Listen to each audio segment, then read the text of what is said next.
jang maydonidagi musulmonlarni musla qilganligini aytib o'tdik. Mushriklar qiladigan mana shunday bir ishlarini qilib ortlarga qaytib ketishdi. Mushriklar Abvo degan joyga yetganda qo'shinni to'xtadi-da, o'zlariga o'zlari to'xtanglar. Biz nima ish qildik? Muhammadni o'ldirmadik. G'anima o'lja olmadik. Madinani fath qilmadik. Nima ish qildik? Biz hech narsa qilmabmiz. Ortimizga qaytamiz deb qaytishlikka harakat qilib qolishdi.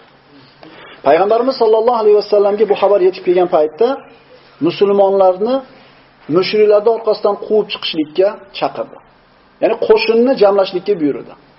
Musulmonlar mag'lub bo'lganiga bor yo'g'i 3 kun bo'lgan edi.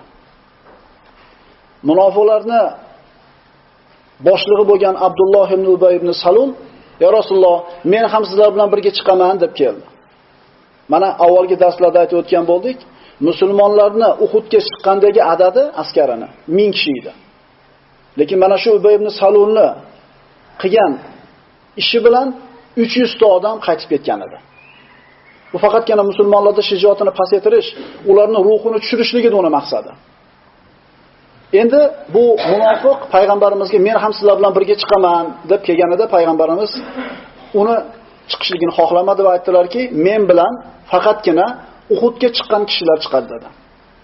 Shunday qilib musulmonlar mag'lub bo'lgan hollarida, qiyin bo'lgan holatga qaramasdan, aksariyati jarohatlangan, yaralangan bo'lishiga qaramasdan, Rasululloh sollallohu alayhi vasallamning hukmiga labbay deyishdi. Mushriklar orqasidan chiqishdi. Aksariyati jarohatlangan dedik, hatto ba'zi kishilarni tuyalarga ko'tarib o'tkazib qo'yildi. Jarohat og'irligidan. Qiyin bo'ldi, lekin itoat qilishdi. Mushriklar Abvoda turar ekan, musulmonlar qo'shinni jamlab yana chiqib kelayotganini eshitib qo'rqishdi. Ya'ni bor yo'g'i 3 kun bo'ldi mag'lub bo'lganiga musulmonlar. Shu 3 kunning ichida o'zlarining ishini tartibga keltirib, orqasidan quvib chiqishligidan ular xavotirga tushdi. Jang qilishni xohlashmadi. Agar musulmonlar kelsa, Quraysh jang qilmasdan qaytib ketsa, butun arablarning o'rtasida Muhammad qo'shin bilan Qurayshning oldiga kelganida Quraysh qochib ketdi degan gapni xohlashmadi-da, musulmonlarni ortlarga qaytarishlik uchun Mu'bid al-Xuzoi ismli kishini jo'natishib aytdiki, "Sen borib Muhammadni qo'rqit. Odamlar to'planib yana ustinglarga kelyapti deb qo'rqit, ular bu yoqqa kelishlik niyatidan qaytsin." Payg'ambarimiz sollallohu alayhi vasallam Madinadan chiqib borar ekanlar, Mu'bid al-Xuzoi yo'lda uchradi. Rasululloh sollallohu alayhi vasallam va musulmonlar undan mushriklar haqida so'raganida ular aytdiki, "Odamlar yana jamlanib ustinglarga kelyapti. Odamlar ustinglarga jamlanib kelyapti, qo'rqinglar." Payg'ambarimiz sollallohu alayhi vasallam, "Hasbunalloh. Bizning hisobimiz Allohning qo'lida. Ya'ni davom etinglar qayerda" dedi. Musulmonlar Hamroul Asad degan joyga borib kutib turishdi. Ya'ni Mu'bid al-Xuzoining gapi agar to'g'ri bo'ladigan bo'lsa, mushriklar qaytib kelishligi kerak edi. Lekin mushriklar qaytib kelishmadi. Ular Makka ga qarab ketishdi. Musulmonlar Hamroul Asadda 3 kun ularni kutib turishdi. Lekin hech kim kelmadi va butun arablar Muhammad alayhisalom ularning ortidan qo'shin bilan borganligi va Quraysh qo'rqib qaytib ketganligini eshitgunicha turishdi, so'ngra qaytishdi. 50 ta kamonchi payg'ambarimizning hukmiga xilof ish qildi, g'alaba mag'lubiyatga aylandi.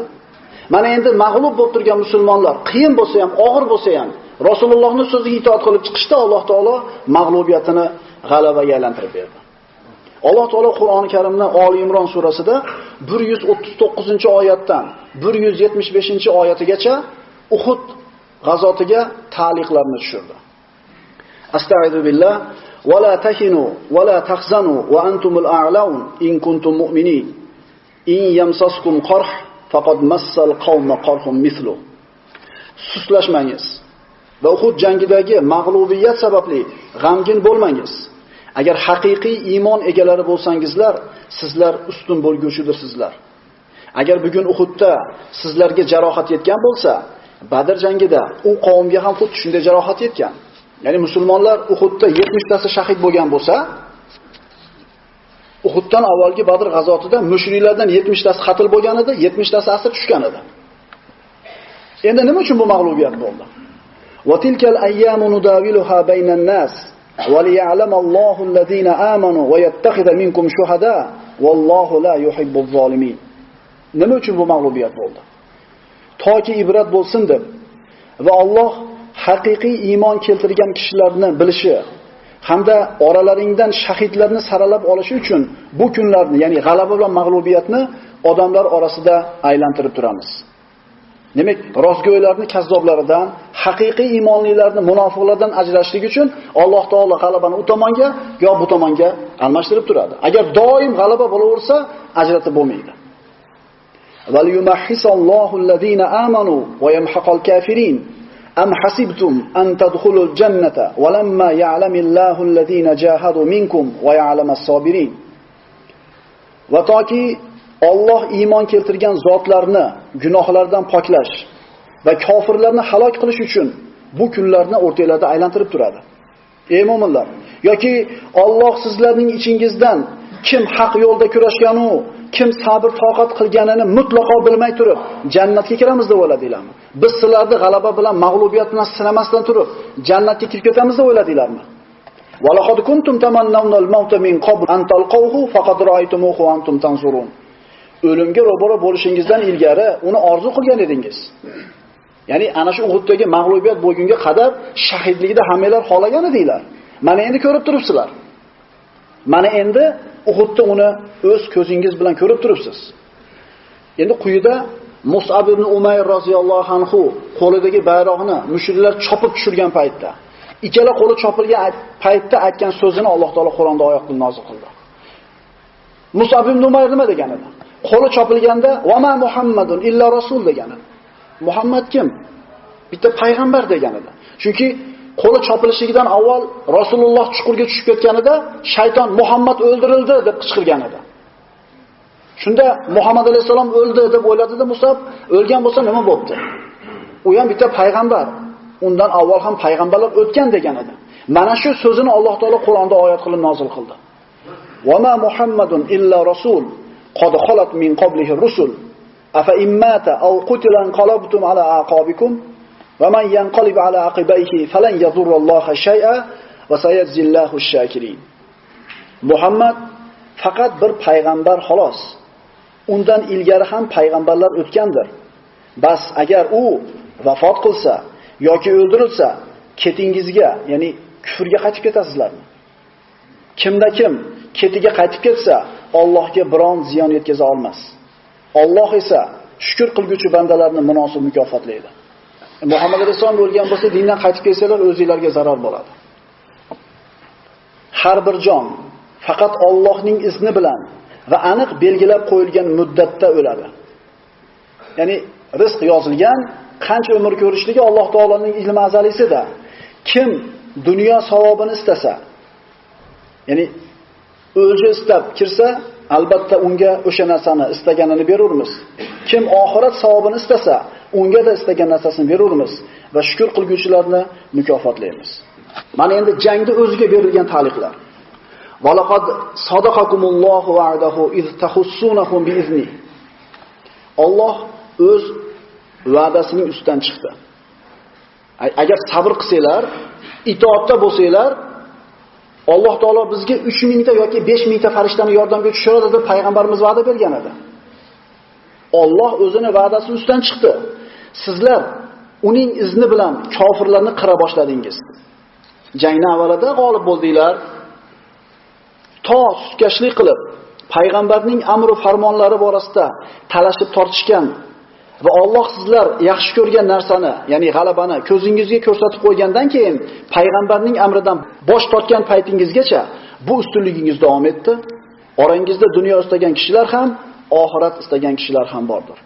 Sahobalardan biri aytadi: "Shu oyatlar tushishlikdan avval Rasululloh bilan birga g'azotga chiqqanlarni hammasini oxiratda istab chiqdi derdim men" deydi. Endi oramizda dunyo o'lja deb chiqqanlar ham bor ekan. Mana shu oyat nozil bo'lganda keyin bildik dedi. Ya'ni insonlarning qalbidagi narsani Alloh taolo mana shu oyatlar bilan kashf qildi.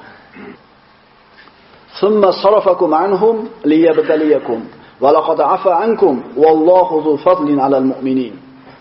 So'ngra sizlarni imtihon qilish uchun ularning ustidan g'alaba qilish o'rniga mag'lubiyat tomonga burib yubordi. Endi gunohlaringizni avf qildi. Alloh iymon egalariga fazl va marhamat sohibi bo'lgan zotdir.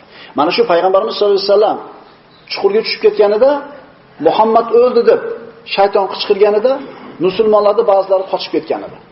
Hatto qochib Madinaga yetib borishgan edi. Ana shu qochganlar ichida Usmon roziyallohu anhu ham bor edi.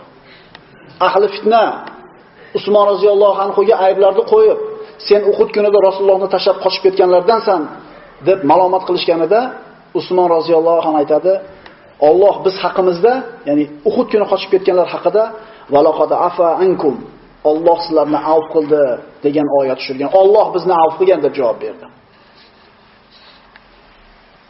Ey mu'minlar, hech kimga boqmay, jang maydonidan chiqib ketgan paytingizni eslang.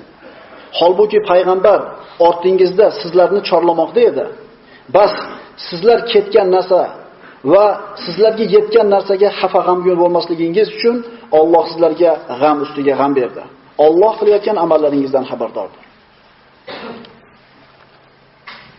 Sirat ilmi Qur'onni juda katta qismini tushunishligimizga yo'l ochadi.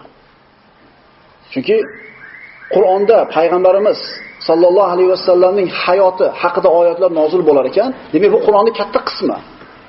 Siratni o'rganishlik bilan Qur'onning katta qismini tushunamiz. So'ngra bu g'amning ketidan sizlarga bir orom uyqusini tushirdi. U sizlardan bo'lgan bir toifa kishilarni qamrab oldi. Boshqa bir toifa, ya'ni munofiqlar esa Alloh haqida noto'g'ri, dinsizlarcha badgumon qilib, o'z jonlarining g'amiga tushib qoldilar. Munofiqlarning so'zi qanday bo'ldi? Ular endi biz uchun hech qanday g'alaba bo'lmaydi deyshadi. Ayting Muhammad alayhisalom, butun ish Allohning qo'lida. Ular sizga oshkor qilmaydigan narsani, munofiqligini yashiradilar. Ayting Muhammad alayhisalom, ya'ni mushriklar aytishdiki, agar ixtiyor o'zimizning qo'limizda bo'lganda, shu yerlarda qatl bo'lmagan bo'lar edik degan so'zga Alloh javob berdi. Ayting Muhammad, agar uylaringizning ichiga berkinib olganingizda ham o'ldirilishi Alloh tomonidan hukm qilingan kishilar shubhasiz halokat joyiga kelgan bo'lar edilar. Sizlar qo'rqib qochib ketganinglarga yoki jangga chiqmaganinglarga tirik qolmadinglar. Alloh taolo sizlarga o'limni yozmagan uchun tirik qoldinglar. Agar o'lishlik peshonalariga yozilgan bo'lganida, uylarga kirib berkinib olganinglarda ham qatl qilingan bo'lardilar. Fabima rahmatin minallohi linta lahum walau kunta faddan ghalidhal qalb falanfaddu min hawlik. Mana payg'ambarimiz sollallohu alayhi vasallamga osiy bo'lib payg'ambarimizni tashlab ketishdi. Endi payg'ambarimiz har qancha sahobalarni ma'lumot qilsa, ularni koyisi haqqi bor. Lekin payg'ambarimiz ularni avf qildi. Ularga qattiq gapirmadi. Alloh aytadi: "Ey Muhammad, Alloh tomonidan bo'lgan bir marhamat sababli ularga, ya'ni sahobalarga yumshoq so'zli bo'ldingiz." Shuncha ayb ish qilishgan bo'lsa ham payg'ambarimiz yumshoq gapirdi. Agar qo'pol, qattiq dil bo'lganingizda edi, albatta atrofingizdan tarqalib ketgan bo'lardilar. Shunchalik musulmonlar payg'ambarimizni qiyin holatda tashlab ketganiga qaramasdan payg'ambarimiz avf qildi sallallohu alayhi vasallam. Mana shu noto'g'ri ishni qilgan sahobalarga nisbatan Alloh taolo payg'ambarimizga qanday muomala qilish kerakligini o'rgatyapti. Biz kechira olmaymiz bir odamni. Ozgina bir ixtiyordan tashqari ayb bo'lsa kechira olmaymiz. Payg'ambarimiz sollallohu alayhi vasallamni, ya'ni halokat o'rnida qolib ketdi. Sahobalar tashlab ketib qolishdi. Rasulullohning muborak yelkalariga bitta, boshlariga bitta zarba tushdi qilish bilan. Yuziga tosh bilan urdi. Mana shunday aziyatlarni tortib turib payg'ambarimiz sollallohu alayhi vasallam sahobalarga muloyim bo'ldi. Fa'fu anhum wastaghfir lahum wa shawirhum fil amr fa idza azamta fatawakkal ala Alloh innalloha yuhibbul mutawakkilin. Bas, ularni kimni? Sahobalarni. Bas ularni avf eting. Ular uchun Allohdan mag'firat so'rang va ajib hukm qildi va ishlaringizda maslahat so'rang. Qaranglar, payg'ambarimiz sollallohu alayhi vasallam Uhudga chiqishlikda payg'ambarimiz rag'bati yo'q edi. Tushini aytib bergan edi. Qilichimda egillikni ko'rdim. Sigirni so'yilganini ko'rdim. Sovutim uchun kirib ketayotganini ko'rdim. Meni ra'yim Madinada qolish degan edi. Lekin sahobalarning maslahati bilan, qistov bilan payg'ambarimiz chiqdi. Bergan maslahatlari noto'g'ri bo'ldi. Xo'p, shu noto'g'ri maslahat bo'lib qolganligi uchun qaytib maslahat qilmang dedimi? Alloh taolo aytdi, ularga endi va ishlaringizda ularga maslahat soling. Maslahatda barakot bor, birodarlar. Umar ibn Hattob roziyallohu anhu erkaklarni 3 ga bo'ladi. Erkaklarni 3 ga bo'ladi. Haqiqiy komil erkak. U kim? Mushkulani hal qilishlikka o'zini fikri bor. O'zining kallasi ishlaydi. Yana maslahat ham oladi. Ana, to'liq erkak. Ikkinchisi, mushkulani hal qilishlikka aqli yetadi, lekin maslahat olmaydi. Endi uchinchisi, mushkulani hal qilishlikka aqli ham yetmaydi, maslahat ham olmaydi. Rasululloh sollallohu alayhi vasallamga Alloh taolo aytayapti, sahobalarga maslahat soling. Shundan ma'lum bo'ladiki, hech kim maslahat olishlikka kattalik qilmaydi. Chunki payg'ambarimiz sollallohu alayhi vasallam hayotini o'qirgan bo'lsak, juda ko'p o'rinlarida sahobalar kelib payg'ambarimizga maslahat bergan, agar jo'yali fikr bo'lgan bo'lsa, payg'ambarimiz sollallohu alayhi vasallam olgan. Wa ma asabakum yawmal taqal jam'ani fa bi idhnillahi va liya'lamal mu'minin. Ikki jamoat to'qnashgan kun sizlarga yetgan musibat Allohning izni irodasi bilan va haqiqiy mu'minlarni bilish uchun hamda nifoq yo'liga kirgan kimsalarni aniqlash uchun bo'ldi. Ularga kelinglar, Alloh yo'lida jang qilinglar yoki hech bo'lmasa bizning sanog'imizni ko'paytirish bilan dushmanni daf qilinglar desa, agar jang bo'lishini aniq bilganimizda-ku, sizlarni ortingizdan borgan bo'lar edik deyshadi. O'sha kuni ular iymondan ko'ra kufrga yaqinroq edilar. Ular og'zida, ko'ngillarida bo'lmagan narsalarni gapirmoqdalar. Alloh esa ularning yashirin sirlarini juda yaxshi bilguchidir. Mana endi Alloh taolo Uhud kunida shahid bo'lgan kishilar haqida Qur'onda nima dedi? Wala tahsabannallazina qutilu fi sabilillahi amwata. Alloh yo'lidagi jangda o'ldirilgan zotlarni hargiz o'liklar deb o'ylamang. Yo'q, ular tirikdirlar. Alloh tirik deyapti shahidlarni. Ular tirik. U zotlar Alloh o'z fazli karami bilan bergan ne'matlardan xushnud bo'lgan hollarida bahramand bo'lmoqdalar va hali ortlaridan yetib kelmagan birodarlariga hech qanday xavf va xatar yo'qligi va g'amgin bo'lmasliklari haqida xushxabar bermoqdalar. Abdulloh ibn Harom roziyallohu anhu, Jabir ibn Abdullohning otasi Uhudda shahid bo'ldi. Ko'p qiz farzandlari qolgan edi. Bir dona o'g'il bor edi, Jabir ibn Abdulloh. O'g'liga Uhudga chiqib ketyapti, men shahid bo'laman bugun dedi. Shuni sezyapman dedi. Qarzlarimni to'lab qo'yib olam dedi. Qizlarimga yaxshi muomala qil dedi va shahid bo'ldi. Jabir ibn Abdullohga payg'ambarimiz kelib, u kishiga qalbiga tasalli bo'lishligi uchun, ko'ngli ko'tarishligi uchun, "Ey Jabir, xursand bo'ling" dedi. Alloh kimga gapirgan bo'lsa, parda ortidan gapirgan. Lekin siz otingizga bevosita to'g'ridan to'g'ri so'zladi dedi. Siz otingizga Alloh jannatda tiriltirib, to'g'ridan to'g'ri so'zlab, "Ey banda, orzu qil" dedi. Abdulloh ibn Harom nimani orzu qildi? Parvardigor, meni tiriltir dedi. Dunyoga qaytar dedi. Seni yo'lingda yana shahid bo'laman dedi. Alloh aytdi, mendan so'z ketgan, undan, ya'ni dunyodan chiqqanlar qaytib unga kirmaydi deganman.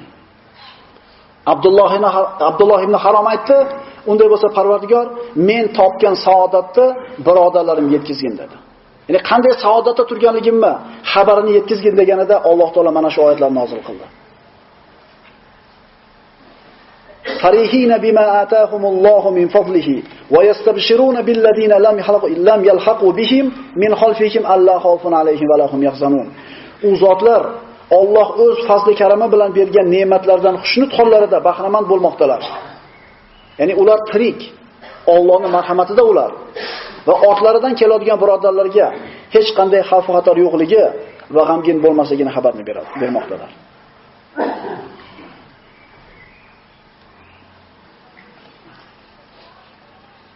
Nihoyat taliqning nihoyasi 175-oyat. Innama zalikumush shaytonu yukhawwifu awliya'a. Fala takhafuhum wa khafun in kuntum mu'minin. Albatta o'sha sizlarni vasvasaga solmoqchi bo'lgan shaytonning o'zidir. U sizlarni o'zining do'stlaridan, ya'ni kofirlardan qo'rqitmoqchi bo'ladilar. Bas agar mu'min bo'lsangizlar, ulardan qo'rqmangiz, mendan qo'rqingiz. 139-dan 175 bo'lgan Oli Imronning oyatlari Uhud g'azot haqida nozil bo'ldi.